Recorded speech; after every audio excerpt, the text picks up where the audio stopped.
आमची शान या तत्वावर चालणाऱ्या जी अविरत इंटरनेट न्यूज मध्ये मी नीलम चौधरी आपले स्वागत करते। तर आता पाहू सविस्तर घडामोडी। कल्याण डोंबिवली महानगरपालिकेत महात्मा गांधी आणि लाल बहादूर शास्त्री यांची जयंती साजरी करण्यात आली। कल्याण डोंबिवली महानगरपालिकेत महात्मा गांधी आणि लाल बहादूर शास्त्री यांची संयुक्तपणे जयंती साजरी करण्यात आली।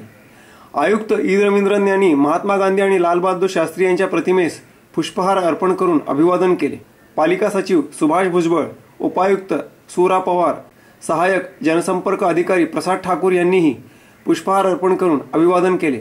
यावेळी पालिका पदाधिकारी, अधिकारी आणि कर्मचारी उपस्थित होते। तर याचबरोबर हे बातमीपत्र संपले। नमस्कार।